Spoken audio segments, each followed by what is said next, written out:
원래는 오늘 그 야곱 이야기를 오늘 마무리하고 다음 주부터는 뭐 할까 이렇게 생각하고 있었어요. 지난주부터. 그래서 다음 주 요셉을 할까. 아브라함 했고 야곱 했으면 당연히 요셉을 해야 되는 거 아닌가. 뭐 이삭은 왜 건너뜁니까?라고 뭐 이렇게 항의하실 수도 있지만 할 수는 있는데 이삭은 상대적으로 그 이야기의 그 포션이 적기 때문에 그래서 그런 건데, 그래서 이제 그렇게 준비를 하다가 34장 말씀을 본문이 아니었는데 보던 중에 그냥 이 말씀이 우리에게 주는 메시지가 있다. 불편한 말씀일 수도 있고 좀 어려운 말씀이기도 한 이야기인데 어떻게 믿음의 집안에, 신앙의 집안에, 믿음의 조상의 집안에 이런 일이 있는가라고 하는 어떤 그런 내용인데요. 하지만 우리 현대를 살아가는 우리에게 주는 메시지가 있다고 생각해 가지고요, 그냥 그 의식의 흐름을 따라가지고 그냥 설교를 쓰다 보니까 오늘 좀 주보와는 다르게 좀 바뀌었습니다. 그래서 창세기 34장 보도록 하고 야곱 이야기를 다음 주에도 계속 할 것 같습니다. 창세기 34장 있고요. 성경책 찾으셔야 됩니다. 창세기 34장 창세기 34장 1절부터 31절 한 장 전체를 읽도록 할 거예요. 창세기 34장 1절부터 31절까지입니다.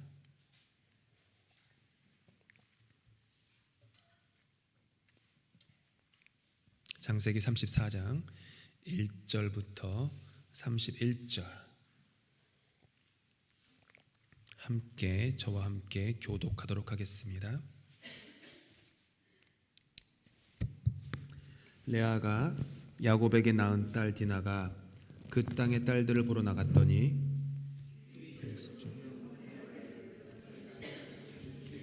그를 보고 끌어들여 강간하여 욕되게 하고 그 마음이 깊이 야곱의 딸 디나에게 연연하며 그 소녀를 사랑하여 그의 마음을 말로 위로하고 그의 아버지 하몰에게 청하여 이르되 이 소녀를 내 아내로 얻게 하여 주소서 하였더라. 야곱이 그 딸 디나를 그가 더럽혔다 함을 들었으나 자기 아들들이 들에서 목축함으로 그들이 돌아오기까지 잠잠하였고 세겜의 아버지 하몰은 야곱에게 말하러 왔으며 야곱의 아들들은 들에서 이를 듣고 돌아와서 그들 모두가 근심하고 심히 노하였으니 이는 세겜이 야곱의 딸을 강간하여 이스라엘에게 부끄러운 일 곧 행하지 못할 일을 행하였음이더라. 하몰이 그들에게 이르되 원하건대 그를 세겜에게 주어 딸 아내로 삼게 하라. 너희가 우리와 통혼하여 너희 딸을 우리에게 주며 우리 딸을 너희가 데려가고 너희가 우리와 함께 거주하되 땅이 너희 앞에 있으니 여기 머물러 매매하며 여기서 기업을 얻으라 하고 세겜도 디나의 아버지와 그의 남자 형제들에게 이르되 나로 너희에게 은혜를 입게 하라. 너희가 내게 말하는 것은 내가 다 주리니 이 소녀만 내게 주어 아내가 되게 하라. 아무리 큰 혼수와 예물을 청할지라도 너희가 내게 말한 대로 주리라. 야곱의 아들들이 세겜과 그의 아버지 하몰에게 속여 대답하였으니 이는 세겜이 그 누이 디나를 더럽혔음이라. 야곱의 아들들이 그들에게 말하되 우리는 그리하지 못하겠노라. 할례 받지 아니한 사람에게 우리 누이를 줄 수 없노니 이는 우리의 수치가 됨이니라. 그런즉 이같이 하면 너에게 허락하리라. 만일 너희 중 남자가 다 할례를 받고 우리 같이 되면 우리 딸을 너희에게 주며 너희 딸을 우리가 데려오며 너희와 함께 거주하여 한 민족이 되려니와 너희가 만일 우리 말을 듣지 아니하고 할례를 받지 아니하면 우리는 곧 우리 딸을 데리고 가리라. 그들의 말을 하몰과 그의 아들 세겜이 좋게 여김으로 그 소년이 그 일 행하기를 지체하지 아니하였으니 그가 야곱의 딸을 사랑함이며 그는 그의 아버지 집에서 가장 존귀하였더라. 하몰과 그의 아들 세겜이 그들의 성읍 문에 이르러 그들의 성읍 사람들에게 말하여 이르되 이 사람들은 우리와 친목하고 이 땅은 넓어 그들을 용납할 만하니 그들이 여기서 거주하며 매매하게 하고 우리가 그들의 딸들을 아내로 데려오고 우리 딸들도 그들에게 주자. 그러나 우리 중에 모든 남자가 그들이 할례를 받음 같이 할례를 받아야 그 사람들이 우리와 함께 거주하여 한 민족 되기를 허락할 것이라. 그러면 그들의 가축과 재산과 그들의 모든 짐승이 우리의 소유가 되지 않겠느냐? 다만 그들의 말대로 하자. 그러면 그들이 우리와 함께 거주하리라. 성문으로 출입하는 모든 자가 하몰과 그의 아들 세겜의 말을 듣고 성문으로 출입하는 그 모든 남자가 할례를 받으니라. 제3일에 아직 그들이 아파할 때에 야곱의 두 아들 디나의 오라버니 시므온과 레위가 각기 칼을 가지고 가서 몰래 그 성을 기습하여 그 모든 남자를 죽이고 칼로 하몰과 그의 아들 세겜을 죽이고 디나를 세겜의 집에서 데려오고 야곱의 여러 아들이 그 시체 있는 성읍으로 가서 노력하였으니 이는 그들이 그들의 누이를 더럽힌 까닭이라. 그들이 양과 소와 나귀와 그 성읍에 있는 것과 들에 있는 것과 그들의 모든 재물을 빼앗으며 그들의 자녀와 그들의 아내들을 사로잡고 집 속의 물건을 다 노략한지라. 야곱이 시므온과 레위에게 이르되 너희가 내게 화를 끼쳐 나로 하여금 이 땅의 주민 곧 가나안 족속과 브리스 족속에게 악취를 내게 하였도다. 나는 수가 적은즉 그들이 모여 나를 치고 나를 죽이리니 그러면 나와 내 집이 멸망하리라. 함께 읽겠습니다.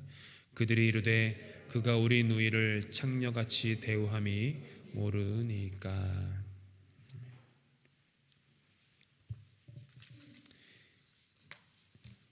20년 전에 야곱은 형 에서를 피해서 도망 나왔습니다.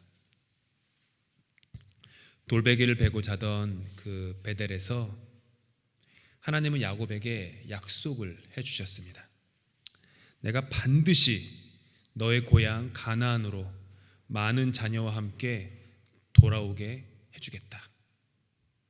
그리고 하나님은 그 약속을 신실하게 지켜주셨습니다. 약속은 언제나 쌍방향입니다. 하나님이 야곱에게 약속하셨을 때 야곱도 하나님께 20년 전 드렸던 서원이 있었습니다. 그 서원이 무엇이었냐 하면 나를 무사히 고향으로 돌아오게 해주신다면 하나님 한 분만 모시고 지금 베델에 세웠던 기둥돌인 이 석상을 하나님의 집으로 삼겠습니다 라고 하는 약속이었어요. 그래서 그곳 이름을 벳엘, 하나님의 집이라고 바꿔서 불렀던 것이죠.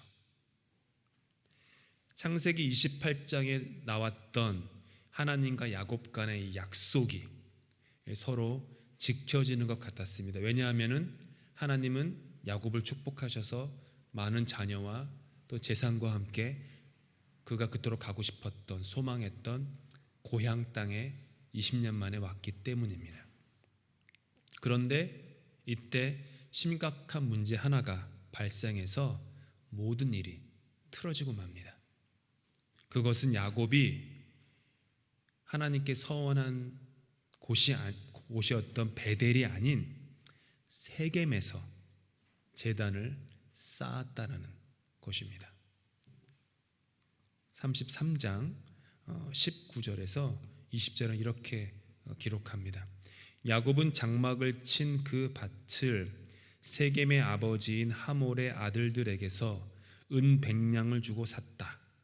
야곱은 거기서 제단을 쌓고 그 이름을 엘엘로헤 이스라엘이라고 하였다. 이제 조금 헷갈리실 수 있는데요. 세겜이라는 이름이 이 도시이기도 하고요, 사람이기도 해요. 본문에서.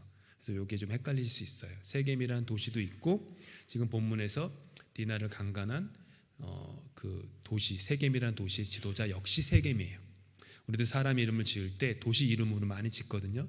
제가 사역했던 교회에서도 그 꼬맹이 녀석 이름이 런던이었어요. 그래서 런던 이렇게 부르고 그랬는데 이렇게 도시 이름이 꽤 많아요. 그렇게 지었나 봐요. 그래서 이거 헷갈리시면 안 되는데 아무튼 세겜이라는 지역에서 제단을 쌓은 거예요. 야곱이 세겜의 지도자였던 하몰에게서 은 100냥을 주고 땅을 샀다라는 것은요, 100냥, 은 100냥, 작지 않은 돈입니다. 야곱이 그곳에 정착하려고 마음을 먹었다라는 뜻이죠. 야곱은 하나님께 서원하였던 베델이란 곳, 하나님을 만났던 그곳, 하늘과 땅이 사다리로 연결되어서 천사들이 오르락내리락 하던 그곳으로 가지 않았습니다. 야곱은요, 평생의 수건이 해결되자마자 하나님을 향한 마음이 식었는지도 모릅니다. 우리도 그렇잖아요.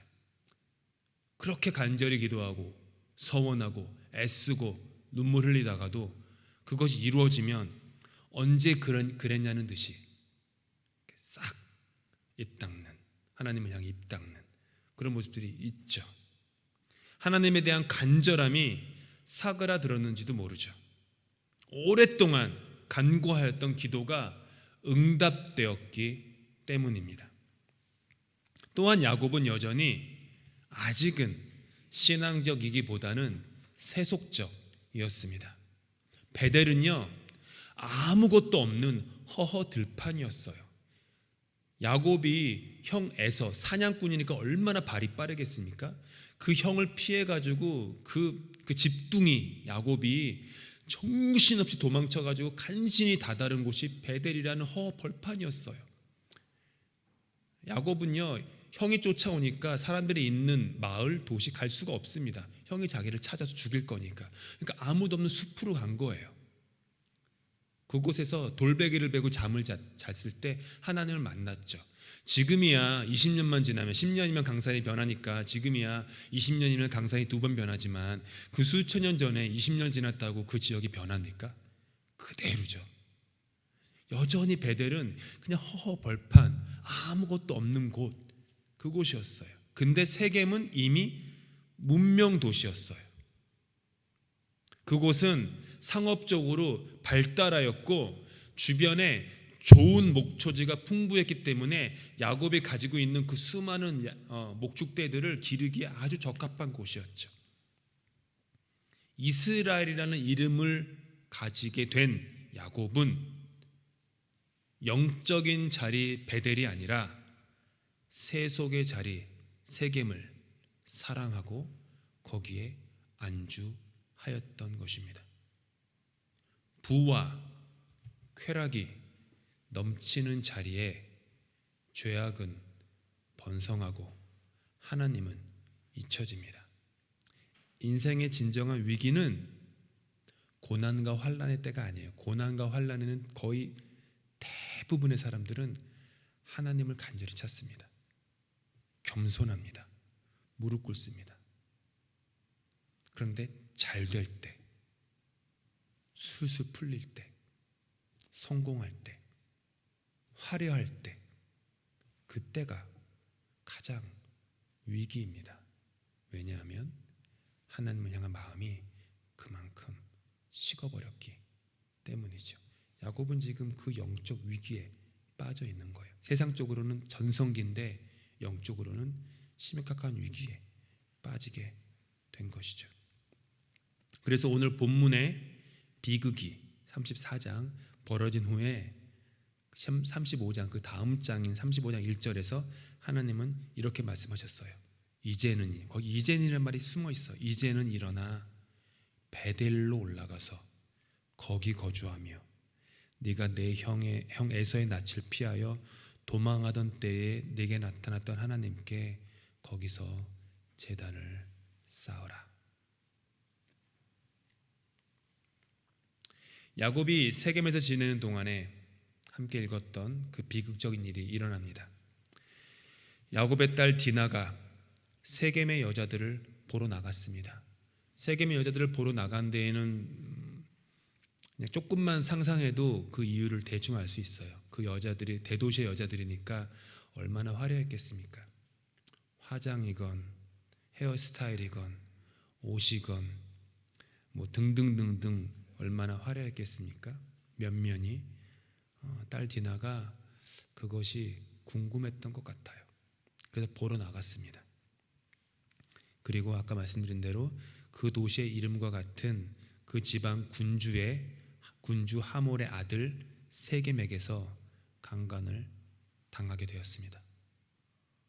하지만 이런 비극적인 일이 벌어졌음에도 불구하고 성경은 그 소식을 전해들은 야곱의 감정에 대해서는 조금도 기록하고 있지 않습니다. 야곱은 당장 어떤 조치도 취하지 않습니다. 놀랍게도 성경을 이렇게 읽다 보면 훅훅 지나가는 것 같은데 잠깐만 멈춰서 그냥 조금만 좀 멀리서 성경을 관조하다 보면요, 이상해요. 야곱은 그냥 입을 다물고 있어요. 계속 자기 딸이 그 일을 당했는데 그냥 입을 다물고 있어요. 그러면 야곱은 천성적으로 자기의 감정을 아주 그냥 극도로 그 컨트롤을 잘하는 사람이어서 그런 건가? 야곱은 그런 사람이 아니었습니다. 예전에 배웠는데 기억하실지 모르겠지만 야곱은 20년 전에 우물가에서 자기 평생의 연인이었던 라헬을 만났을 때 미친 듯이 울음을 터뜨렸던 사람이에요. 나중에 늙은 야곱은 그 자신의 아들들이 거짓말해가지고 아버지가 그렇게 아끼는 11번째 아들 요셉이 죽었습니다 라고 얘기할 때 그 요셉의 그 찢어진 그 채색옷 그거를 끌어안고 막 통곡했던 사람이에요. 야곱은요 감정이 풍부한 사람이에요. 근데 야곱은 오늘 본문에서 그냥 가만히 있습니다. 여러 가지 이유가 있겠지만 야곱의 마음을 덮친 것은 딸 디나에 대한 것보다는 그 일로 인해 자신들이 겪게 될 생존에 대한 염려와 두려움이었던 겁니다. 남의 땅에 붙어 사는 입장에다가 아들은 11명, 종들이 있어봤자 뭐 몇백 명, 몇천 명이 됐겠습니까? 근데 세겜이란 도시, 게다가 그 도시 지도자의 아들이 세겜이 그 일을 저질렀는데 거기는 얼마나 많은 사람들이 있었겠습니까? 싸우려고 해도 절대적인 열세죠. 섣불리 복수를 하려다가는 가족 모두가 죽을 것은 뻔했기에 어떻게 그냥 입을 다물고 있었는지도 모릅니다. 근데 또 그것만은 아니었어요. 야곱은 편애가 많았던 사람이었습니다. 그는 10아들보다 요셉을, 레아보다 라헬을 훨씬 더 사랑했습니다. 그것은 레아의 딸 디나의 경우도 마찬가지였어요. 디나가 누구의 딸이라고요? 레아의 딸, 라헬의 딸이 아닌 레아의 딸이었습니다. 그래서 오늘 본문은 넌지시 시작할 때 야곱의 딸 디나가라고 하지 않고 레아가 야곱에게 낳은 딸 디나가라고 시작합니다. 넌지시 얘기하는 거예요. 야곱의 그 디나를 향한 야곱의 그 마음.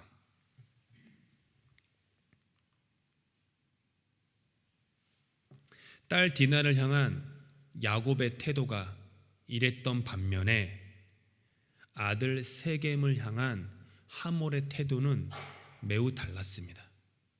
하몰은 자기 아들 세겜이 디나에게 빠져가지고 결혼하기를 청하니까 야곱을 찾아와서 제발 이 결혼을 승낙해 달라고 사정을 합니다. 만약 승낙만 해준다면, 이 결혼을 허락만 해준다면 야곱께서 어디에 머물든지 간에 그 땅을 다 주겠다고 말합니다. 게다가 세겜 사람들과 야곱 가문 사는 사람들이 서로 통혼하게끔 하자고 제안합니다. 옆에 있던 디나에게 푹 빠진 그 세겜이 야곱에게 간청합니다. 결혼 지참금, 결혼 예물, 야곱이 원하는 대로, 요구하는 대로 하는 대로 다 들어주겠습니다. 이렇게 얘기하는 거예요. 야곱은 이 모든 상황 속에서도 침묵으로 일관합니다. 어떤 학자는 야곱은 지금 이 두 개 사이에서 좋은 말로 하면 갈등, 좀 나쁜 말로 하면 저울질을 하고 있다고 얘기해요. 뭐냐 하면 낯선 땅에서 갑자기 불어나게 될 권리와 재산을 한쪽으로 이렇게 생각하는 한편으로, 또 다른 쪽으로는 딸 디나가 수치당함으로 인하여 손상된 가문의 명예와 체면을 어떻게 하나, 요걸 가지고 이렇게 저울질하고 있다라고 얘기하더라고요. 성경에서 명확히 얘기하진 않지만 야곱은 여러 가지 계산 속에서 세겜의 청혼을 받아들이려고 했던 것 같습니다. 왜냐하면 그 청혼을 거절한 당사자가 야곱이 아니라 야곱의 아들들, 디나의 오빠들이었기 때문입니다. 야곱은 안 됩니다라고 하지 않았어요. 그 야곱의 아들들이 나서가지고 이렇게 조건을 걸어요. 그들은 속임수를 씁니다. 할례를 받지 않은 사람에게 자신들의 누이를 줄 수 없다며 세겜의 모든 남자들이 자신들처럼 할례를 받는다면 승낙해 주겠다고 그렇게 말해요. 어떻게 보면은 좀 야곱이 모사꾼 같은 게 있잖아요. 그 아들 모사꾼 야곱의 밑에서 자란 아들들 역시 그게 좀 계략, 모사 이런 걸 꾸미고 있는 것이죠. 하몰과 세겜은 그 제안을 받아들인 다음에 세겜에 가서 설득을 합니다. 그만큼 이 세겜이 이 디나에게 푹 빠져 있던 거예요. 그러면서 이런저런 얘기를 하는데 이제 하몰이 얘기하는 초점은요, 핵심은 사실은 빼고 야곱 가문의 요구를 들어주자. 그냥 할례 한번 받자. 그러면 나중에는 지금 야곱 봐라. 생각보다 그 사람들 재산이 너무 많다. 그 수많은 양떼와 그 재산과 모든 가축들이 결국에는 우리들께 될 거야. 이렇게 설득을 해요. 세겜 도시에 있던 사람들이 다 그것을 좋게 여깁니다. 그리고 눈앞에 이익에 눈이 멀어서 할례를 받습니다. 의심하지 않아요. 눈앞에 내 앞에 놓인 이득에만 이렇게 사로잡히면은요, 그 너머에 있는 것이 보이지 않죠. 얼씨구나 덥석 물어버리죠. 그것이 죽음인 줄도 모르고 말입니다. 디나의 친오빠 시므온과 레위는 그들이 할례 받은 지 3일째 되는 날 도시의 모든 남자들이 고통 가운데 있을 때 그곳에 가서 그들을 다 도륙합니다. 잔인한 그들의 복수는 뒤늦게 도착한 다른 형제들의 약탈 행위로 이어집니다. 성경은 그 형제들이 죽은 시체들에 달려들어서 그들 몸에 붙어있는 재산이 될 만한 모든 것들을 털고 성 안팎을 다 약탈하였다라고 말합니다.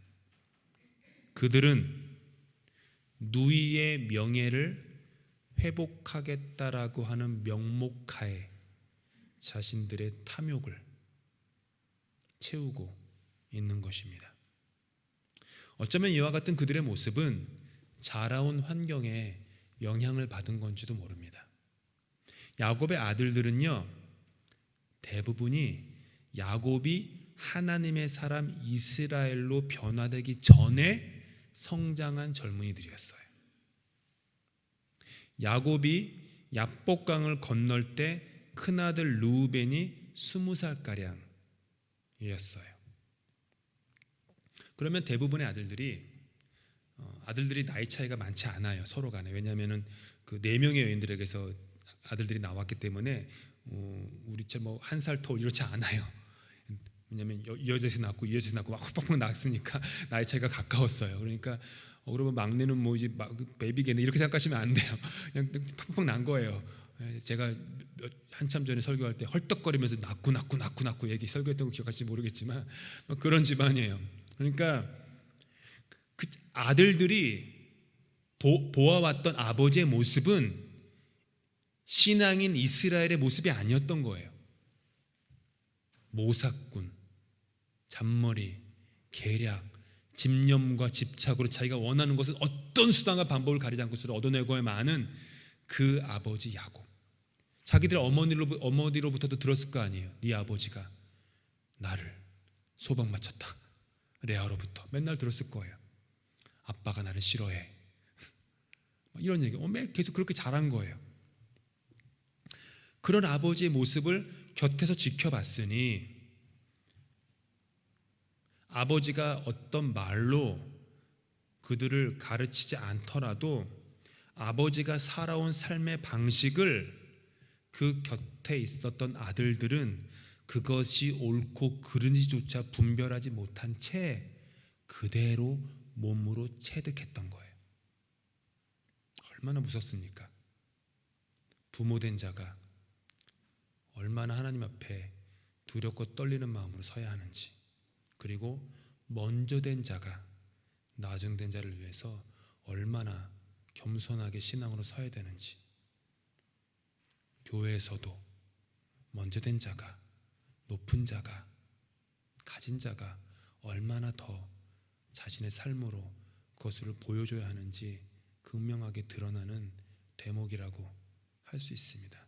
이 땅의 선생님들이, 이 땅의 지도자들이, 이 땅에 영향력 있는 사람들이 얼마나 그렇게 해야 되는지, 만약 그렇지 못하면 한 사람으로 끝나지 않고 그 사람들의 영향력 때문에 그 사람을 바라보는 수많은 사람들이 무엇이 옳고 그른지 윤리, 도덕, 신앙적 판단도 없는 상태에서 그 모습을 그대로 배우고 그 삶에 각인시켜버린 후에 그런 삶을 답습해버린다 라고 하는 것이죠. 야곱은요, 아들들의 참혹한 복수의 소식을 이제 알게 되었습니다. 그런데 야곱은 잔인하게 세겜 남자들을 죽인 시므온과 레위는요 심하게 꾸짖습니다.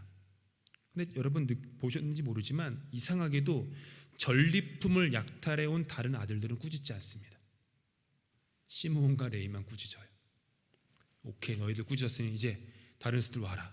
어떻게 너희들이 인간의 탈에서 그럴 수가 있느냐. 죽은 사람 시체 가가지고 그렇게 옷과 장신구를 다 빼와가지고 이런 말 안 해요. 게다가 시므온과 레위를 꾸짖은 것은 그들의 잔혹한 행위와 거룩한 할례 의식을 사사로이 이용한 것에 대한 것이 아니었어요. 야곱은 그들의 행위로 말미암아 주변 부족들의 원한을 사게 되어서 그렇잖아도 수가 적은 우리 집안이 그들이 합세해서 치고 죽이면은 집안이 다 몰살하지 않겠느냐며 시므온과 레위를 심하게 나무랬던 거예요. 야곱의 관심은요 도덕에 있지 않았어요. 정의에 있지도 않았어요. 공의에 있지도 않았어요. 그의 관심은 그 자신의 안위, 그 자신의 안전일 뿐이었죠. 시므온과 레위는 이런 아버지의 말을 듣다가 이렇게 막 화가 치밀었던 것 같아요. 너무너무 화가 치밀어서 그냥 속된 말로 뚜껑이 열렸던 것 같아요. 아버지한테 이렇게 얘기해요. 그가 우리 누이를 창녀 다루듯이 하는데도 그대로 두라는 말입니까? 한번 잘 보세요. 시몬과 레위는요 우리 누이라고 해요. 우리 누이를. 이상하지 않으세요? 그가 아버지의 딸을 창녀 다루듯이 하는데도 그대로 두라는 말이니까 하지 않아요. 아는 거예요. 아버지한테 디나가 어떤 존재인지. 그렇잖아요. 그러니까 그 아들들은 우리 누이를, 내 누이를 선을 긋잖아요. 아버지를 향한 비난인 것이죠. 당신의 딸이 그토록 수치를 당했는데도 아버지께서는 어떤 아픔이나 슬픔과 분노도 보이지 않고 어떤 조치도 즉각 취하지 않지 않았습니까? 그러다가 당신의 안위와 안전의 위험이 가해지자 그제서야 우리들에게 분노라는 감정을 쏟아내십니까? 아들들은 아버지를 향한 그 원망을 퍼붓고 있는 거예요.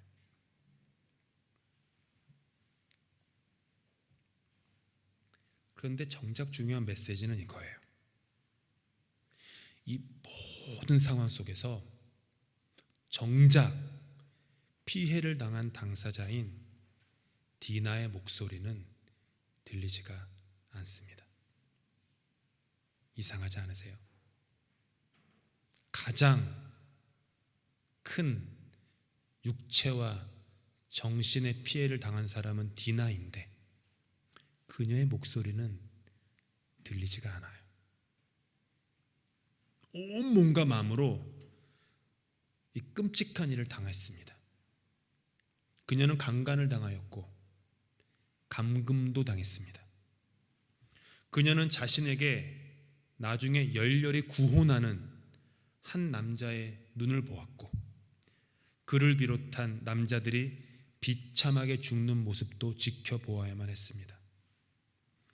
자신을 향해 분노이건 슬픔이건 응당 아버지라면 마땅히 보여야 할 어떤 감정도 보이지 않는 아버지 야곱의 모습도 보았습니다. 오빠들이 자기를 아끼는 것처럼 보이지만 사실은 오빠들의 눈에 가득히 맺혀 있던 물질에 대한 탐욕과 살이 또한 보았습니다. 야곱이 아들들을 낳을 때 성경은요, 그 아들들의 이름과 그 뜻을 상세히 설명해 줘요. 그들이 나중에 세워질 12지파의 조상이기 때문이겠죠. 그런데 디나의 이름의 뜻은요, 성경에서 기술하지 않아요. 그리고 그녀의 오빠들은 여동생이 그런 일을 당했음에도 그녀의 아픔과 동감하는 모습은 보여주지 않습니다. 그들이 분노한 것은 디나의 찢겨진 몸과 마음 때문이 아니었어요. 그들이 분노한 것은 오빠들인 자기들의 더럽혀진 명예 때문이었어요. 맞잖아요. 대화를 보면 다 그렇잖아요. 그러니까 피해 당한 피해자를 향한 연민, 슬픔, 분노 이런 건 없이 자기 얼굴에 먹칠을 가했다. 내가 수치를 당했다. 체면이 상했다. 라고 하는 것으로 분노했습니다. 그 도시의 남자를 다 죽일 정도로 분노했고 시체들에게 가서 노략질할 정도로 분노했어요. 게다가 그 오빠들은요, 세겜이 와가지고 간절히 자기들의 누이 동생인 디나에 대한 연모를 밝히며 구애할 때 디나에게 너 그 사람과 결혼하기 원해? 라고 의사도 전혀 묻지 않잖아요. 자기들끼리 대화하고 자기들끼리 음모를 꾸미고 자기들끼리 일을 다 저지러 버린 후에 자기들끼리 다 해결했다 라고 하잖아요. 당사자는 어디에도 없어요. 디나는. 근데 이 모든 일이 너를 위해 한 거야 라고 얘기하는 거죠. 슬프지 않습니까?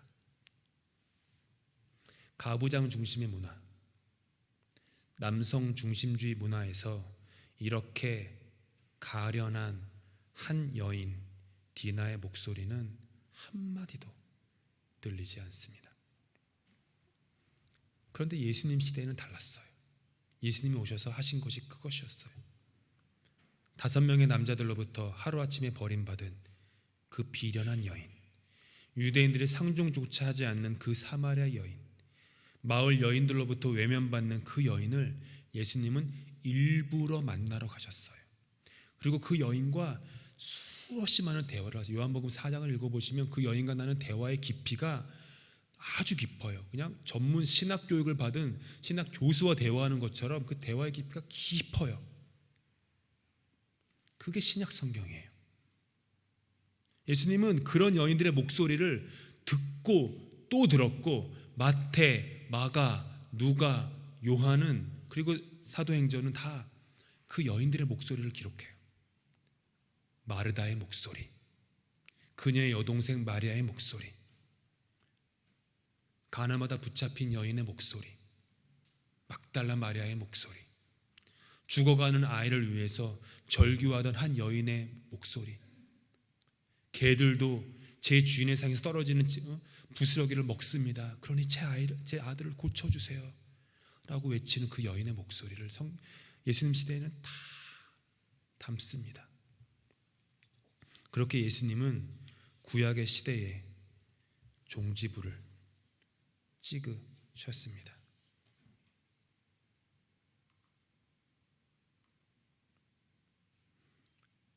한 여인의 예를 자세히 얘기할까 했는데 시간 관계상 이거는 루디아의, 제가 성경에서 좋아하는 여인 중에 한 명인데, 루디아 얘기는 다음 기회에 제가 하고 설교 2페이지를 띄워놓겠습니다.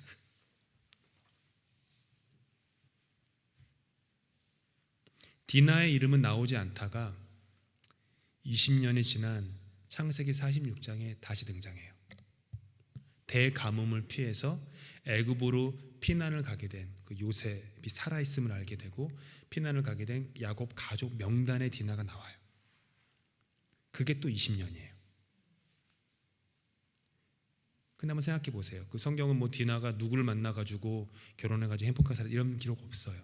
물론 유대인들이 가지고 있는 랍비 그 전설이 있어요. 한국에도 전래동화가 있잖아요. 유대인들도 전설이 많거든요. 제가 유대인이 아니니까 여러분들은 모르지만 공부하는 사람들은 별로 공부 안 하지만 저는 관심 있어가지고 가끔 들여다볼 때가 있는데, 디나가 누구랑 결혼했다 이런 두 사람과 결혼했다라는 얘기가 나오는데, 한 명은 한 전승에서는 자기 오빠 시므온과 결혼했다라고 얘기하기도 하고, 한 전승에서는 의로운 욥이라는 사람이 있었는데 그 사람과 결혼했다라는 얘기도 있는데, 뭐 믿거나 말거나예요.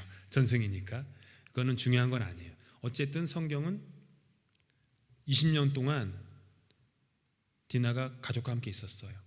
그리고 우리는 그 20년 동안 디나가 어떤 마음으로 살았을지 다 알 수는 없습니다. 근데 알 수 있어요. 어느 정도는 그녀 마음에 그어진 상처, 아픔, 마음만이 아니라 몸에도 그어진 그 상처, 치유되지 않는 그 아픔, 더럽혀졌다라고 하는 생각, 내가 가치가 없다. 그렇지 않아도 아버지로부터 가치 없는 존재인데 더 가치가 없어진 존재. 저는 성경에 나오는 디나의 침묵 속에서 침묵보다 더 큰 외침의 소리가 들립니다. 때로는 침묵이 더 큰 외침이에요. 더 큰 외침. 더 이상 여성이란 이유만으로 차별받는 사회가 되어서는 안 된다라는 외침. 여성은 열등한 것도 하등한 것도 아닌 하나님의 자녀라는 외침. 온 세상 수없이 많은 또 다른 모습의 디나들의 고통과 원통을 풀어주라는 그 외침. 성경에서 디나는 침묵하고 있지만 침묵하고 있지 않은 것입니다. 성경은 디나의 목소리를 담고 있지 않지만 담지 않은 것이 아닙니다.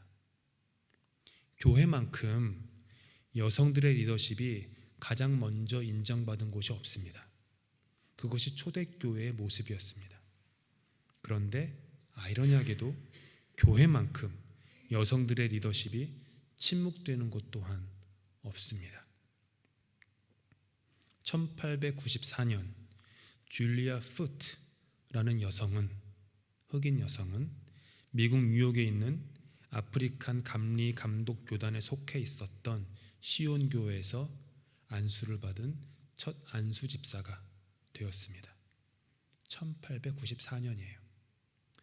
첫 백인 여성은 1853년 회중교회에서 안수받은 앙투아네 브라운이라는 여성이었습니다. 19세기 말에 이르러서야 북침례교, 그리스도의 제자 교단을 중심으로 여기서 여성 안수는 목사 안수가 아니에요. 그 집사나 장로 안수인 거예요. 대부분 디컨 집사였어요. 그리고 그러다가 미국 시민운동이 발발된 1960년대에 이르러서야 여성 안수는 본격화되었죠. 이게 아이러니하죠. 초대교회 때 여성 리더십이 제일 세상에 어느 곳도 없었던 여성 리더십이 생긴 곳이 초대교회였는데 또 가장 나중에 현대사회에서는 가장 늦은 곳이 교회예요. 그리고 한인교회만큼 여성 장로, 여성 목사를 세우는 것이 어려운 곳이 많지 않습니다. 한국교회에서는 1955년 3월 감리교단 소속 정동제일교회에서 전밀라와 명화용 두 분이 최초로 목사 안수를 받았습니다. 1977년 한국 기독교 장로회 기장이라고 하는 그곳에서 최초의 여성 목사가 된 양정신 목사님이라는 분은 오래전의 일을 이렇게 회고했습니다. 그대로 제가 인용합니다. 1938년 가을이었다. 전국 장로교 총회가 평양 서문박 교회에서 모였는데 그때의 여성 당회장권을 허락해 줄 것을 전국 여전도회에서 건의했었다. 총회 서기가 그 결의문을 읽자 전 총대들은 쑤셔놓은 벌떼처럼 일어나면서 여성들을 향해 야유와 비웃음을 퍼부었다. 그때 어느 목사님은 여편네가 피를 줄줄 흘리면서도 이 거룩한 자리에 서겠단 말인가?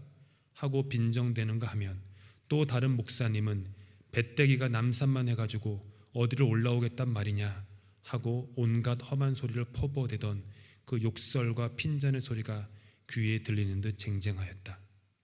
나는 그때 그 참혹한 수모를 겪고 오늘의 이 기쁜 성취를 맛보지 못하고 유명을 달리한 여성 지도자들이 그날 아침에는 애석하기만 하여 교회 안에서 한없이 울었다. 캐나다 장로교와 깊은 연관이 있는 대한예수교 장로회 통합의 1988년 총회 모습에 대해서 한국의 한 신문이 보도했어요. 일간신문에서 보도한 내용이 그게 이상했나 봐요. 일간신문이 볼 때 참 이상한 교회의 모습이었는지 이렇게 보도했어요. 이번 총회에서는 여전도사들과 전국 여신학생연합회 학생 등 200여 명이 총회가 열리는 장소에서 50년을 기다려왔습니다. 여성 안수는 하나님의 뜻입니다. 여성도 하나님의 형상대로 창조되었습니다 등의 피켓을 들고 침묵 시위를 벌였다. 그러나 총회 쪽은 조용히 있으면 준다. 50년 기다렸으니 50년 더 기다려라. 하려면 한복 입고 해라. 는 등의 무성의한 반응을 보이고 총회에서도 찬반 토론이나 제적 인원에 대한 확인 없이 찬반 투표로 처리해 여전도사들의 쌓인 불만을 더욱 부채질한 결과를 낳은 것이다. 1988년 서울올림픽이 열리던 그 시대 50년 기다렸으니 50년 더 기다려라. 한복 입고 시위해라. 그런 말을 하던 전국 각지에서 모여들었던 남성 목사님들과 남성 장로님들의 비아냥거리는 소리. 수많은 디나들이 이 땅에 있었던 것입니다. 캐나다 장로교가 여성 목사 및 장로 안수를 준 게 언제인지 아세요? 57년 전입니다. 불과 57년 전이에요. PCC가 안수를 주기 시작한 것에 허락했다라는 거죠. 그게 일반화된 것은 한참이죠. 한카노회에서는 동서부노회 합해서 고작 15년 전에야 디모데 교회에서 최초의 여성 장로 안수가 있을 정도였으니 두말할 나이가 있겠습니까?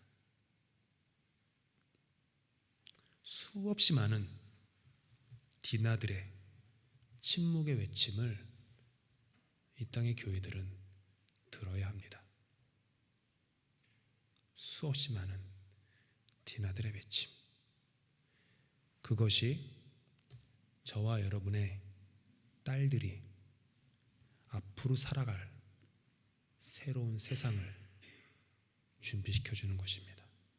그것이 저와 여러분의 딸들이 앞으로 신앙생활할 2050년대, 2100년대 됐을 때 그들이 헌신할 이 교회의 미래를 준비시켜 주는 것입니다.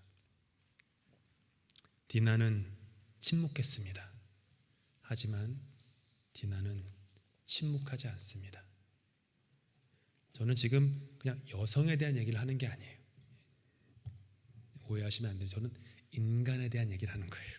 인간, 남성이건 여성이건 어리건 나이가 많건 집안 배경이 좋건 집안 배경이 못하건 공부를 많이 하였건 못했건 PhD가 있건 초등학교만 졸업했건 얼굴이 하얀색이건 검정색이건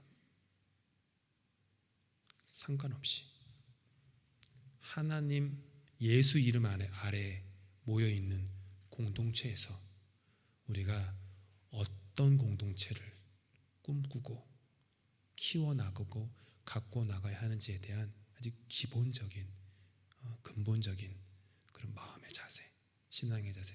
그리고 이건 새로운 것도 아니죠. 초대교회가 했던 거예요. 이미 2000년 전에 초대교회 교인들이 다 했던 거. 제가 아까 설교 때 시간 줘서 못했지만 루디아라고 하는 여인은 이방인 자색 옷감을 파는 성공한 비즈니스 우먼이었습니다. 예수 믿고 변화되었어요. 바울로 인해서. 그리고 그녀는 우리가 잘 아는 빌립보라고 하는 그 교회의 지도자가 되어서 빌립보 교회를 건축하고 세웠던 위대한 지도자가 되었던 여러 여성 중에 그냥 한 명이에요. 그게 초대교회의 모습이었습니다. 초대교회로 돌아가자 유행처럼 많이 얘기하지만 정말로 초대교회에 돌아가는 것이 어떤 모습인지 돌아보면서 우리 안에 혹시라도 침묵하고 있는 그런 디나들은 없는지 돌아보면서 그들을 위해 기도해주고 등 두들겨주고 응원해주고 격려해주고 서포트해주는 그런 우리 모두가 될 수 있기를 예수님으로 축복합니다. 다 함께 기도하시고 주기도문으로 예배 마치겠습니다. 하나님,